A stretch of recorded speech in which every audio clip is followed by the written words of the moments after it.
ஓம் ஸ்ரீ கருப்பசாமி போற்றி போற்றி. என் அன்பு பிள்ளையே, உன்னை தேடி உன் வீட்டுக்கே வந்த இந்த அதிர்ஷ்டத்தை தொலைச்சிடாம நான் சொன்னதை கேட்க வந்துவிட்ட என் அன்பு பிள்ளையே, நாளை நிச்சயமாக உனக்கான உதவியை செய்வதற்காகவே உன்னை நோக்கி ஒரு பெண்ணை அனுப்பி வச்சிருக்கேன். அந்த பெண் மங்களகரமாக பயபக்தி கொண்ட ஆளாக நெத்தியில விபூதியோடும் குங்குமத்தோடும் உன்னை சந்திப்பதற்காக வரப்போகிறாங்க. அவங்க மூலமாக தான் நீ எதிர்பார்த்த உதவி உனக்கு கிடைக்கும்படி இந்த கருப்பசாமி அருள் செய்ய போகிறேன். நான் ஏற்கனவே சொன்னது போல உன்னுடைய எண்ணங்களும் பேச்சும் உன்னுடைய செயலும் யாரையும் காயப்படுத்தாத அளவுக்கு இருக்கும்படி பார்த்துக்கோ. அது இது எதுன்னு எல்லா கவலைகளும் உன்னை விட்டு கடந்து போகும்படி இந்த கருப்பசாமி நான் பார்த்துக்கிறேன். இதுவரைக்கும் உன் வாழ்க்கையில் நடந்த விஷயங்களை உன்னால் மறந்து வர முடியலைனாலும் அதை கடந்து வரவாவது கற்றுக்கோ. எல்லாத்தையும் நினச்சிக்கிட்டே இருந்தீன்னா இனி வரப்போகிற விஷயங்களை ஏற்றுக்கொள்வதற்கு மனசில் இடம் இருக்காது தானே. அதனால் இதுவரைக்கும் நடந்ததை எல்லாம் தூக்கி போட்டுட்டு இனி வரக்கூடிய விஷயங்களை எதிர்கொள்ளும் அளவுக்கு மனசை காலியாக வச்சுக்கோ. இனி வரப்போகிற ஒவ்வொன்றும் உனக்கு சந்தோஷத்தையும் அதிர்ஷ்டத்தையும் தரும் விதத்தில் இந்த கருப்பசாமி நான் பார்த்துக்கிறேன்.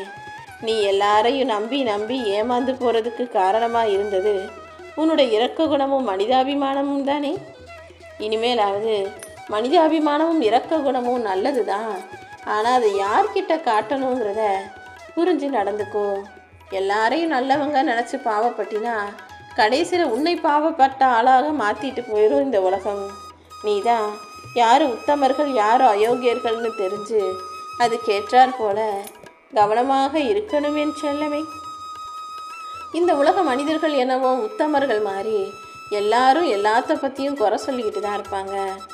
ஆனால் உன்னை குறை சொல்பவர்கள் யாரும் உத்தமர்கள் இல்லைங்கிறத நீ ஞாபகம் வச்சுக்கிட்டு அவங்க சொல்கிற குறைகளை கண்டுகொள்ளாமல் கடந்து போக கற்றுக்கணும்.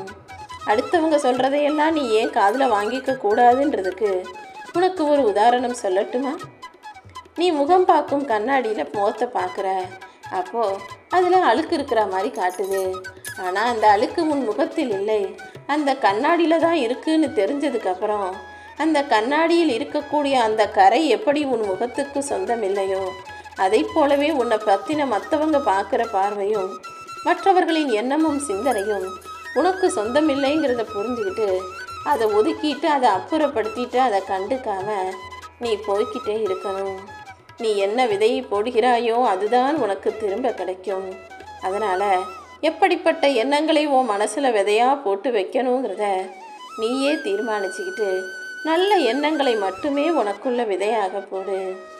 அடுத்தவங்களுடைய தவறை சுட்டி காட்டாமல் அமைதியாக அடிமையாக அவர்களுக்கு இருப்பதை விட நீங்கள் செய்கிறது தப்பு, இது அடுத்தவங்களுக்கு கஷ்டத்தை கொடுக்கும், இதை செய்யாதீங்கன்னு அடுத்தவர் செய்யும் தவறை சுட்டி காட்டிட்டு எதிரியாக கூட அவர்களை விட்டு விலகி போகலாம். எந்த சூழ்நிலையிலையும் தவறு செய்யக்கூடிய ஒருத்தருக்கு நீ துணை போகாதே. ஏன்னா தவறு செஞ்சவங்களுக்கு மட்டும் நான் தண்டனை கொடுக்க மாட்டேன், அதுக்கு துணையாக அமைதியாக கூட இருந்தவங்களுக்கும் நான் அதே தண்டனையாக தான் கொடுப்பேன். நீ எப்போதும் தவறு செய்யும் யாருக்கும் துணையாக நிற்கக்கூடாது என் செல்லமே. எப்போவுமே யார்கிட்ட பேசுகிறதா இருந்தாலும் உன்னுடைய வார்த்தைகளில் கனிவும் அன்பும் அமைதியும் பாசமும் நிதானமும் வேணும்னா இருக்கலாமே தவிர உன் மனநிலையில் கோபம் இருக்குன்றதுக்காக நீ கோபத்தோடு இருக்கன்றதுக்காக யார்கிட்ட எரிச்சல் பட்டு பேசக்கூடாது. ஏன்னா கொஞ்ச நேரம் கழித்து உன் மனசு அமைதியாக மாறிடும். ஆனால் நீ எரிச்சல் பட்டு பேசிய வார்த்தைகளை கேட்டவர்களின் மனசு மாறாதல்லவா? யார்கிட்ட நீ கோபப்பட்டு கத்துனியோ அவங்க மனசில் அந்த வார்த்தைகள் முள்ளா நின்று உறுத்திக்கிட்டே தான் இருக்கும். அதுக்கப்புறம் நீ எத்தனை முறை அவங்கக்கிட்ட போய் வருத்தம் கேட்டு சொன்னாலும் அதை அவர்களால் மறக்க முடியாது. அதனால தான் உன் மனசில் கோபம் வரும்போது நீ அமைதியாக இருந்துரு. எந்த விஷயத்துக்காக அவசரப்பட்டு எரிச்சலை வெளியே காட்டிட வேணாம்னு நான் சொல்கிறேன்.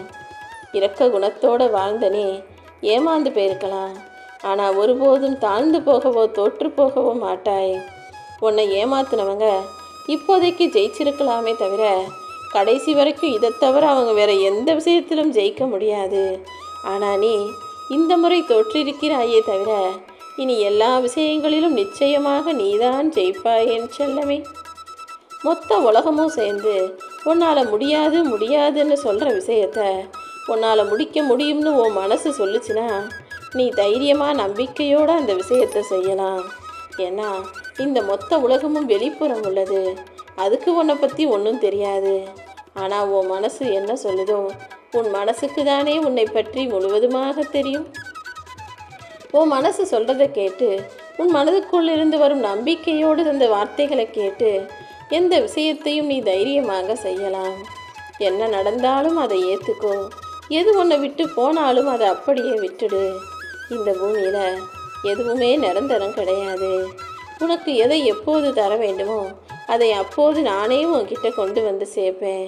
உனக்கு கிடைக்காம போனதை நினச்சி நீ வருத்தப்பட வேணாம். கூடிய சீக்கிரம் அனைத்தையுமே உன் கைகளில் இந்த கருப்பசாமி நானே கொண்டு வந்து சேர்ப்பேன்னு நம்பிக்கையோடு இரு. நாளையே இந்த பெண் மூலமாக உனக்கான உதவி கிடைக்கும்.